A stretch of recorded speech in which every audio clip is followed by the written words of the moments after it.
മലപ്പുറം കൂരിയാട് നിർമ്മാണത്തിലിരിക്കുന്ന ആറുവരി ദേശീയപാത തകർന്ന സംഭവത്തിൽ വിദഗ്ധ സംഘം പരിശോധിച്ചു.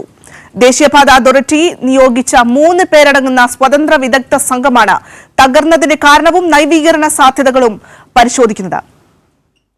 ഹൈദരാബാദ് ആസ്ഥാനമായി പ്രവർത്തിക്കുന്ന KNR കൺസ്ട്രക്ഷൻസ് ലിമിറ്റഡ് എന്ന കമ്പനിയാണ് നിർമ്മാണ പ്രവർത്തനം. വയലിൽ ആവശ്യമായ ബലം നൽകാതിരുന്നതിനാലാണ് മണ്ണ് നീങ്ങിയതും ഇടിഞ്ഞു വീണതെന്നുമാണ് പ്രാഥമിക നിഗമനം. ഡോക്ടർ അനിൽ ദീക്ഷിത്, ഡോക്ടർ ജിമ്മി തോമസ് എന്നിവരുൾപ്പെട്ട സംഘമാണ് പരിശോധന നടത്തിയത്.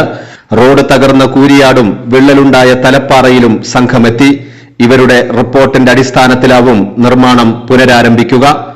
വയലിൽ വിള്ളലുണ്ടായി മണ്ണ് നീങ്ങിപ്പോയതാണ് അപകടത്തിന് കാരണമെന്ന് KNR പ്രൊജക്ട് ഡയറക്ടറും വിശദീകരിച്ചിരുന്നു. മഴവെള്ളം ഒഴുകിപ്പോകാനുള്ള സൗകര്യം പോലും പലയിടത്തുമില്ലെന്നും ഫ്ലൈ ഓവർ നിർമ്മിക്കണമെന്നും വിദഗ്ധ സംഘത്തോട് നാട്ടുകാർ ആവശ്യപ്പെട്ടു. കൈരളി ന്യൂസ്, മലപ്പുറം.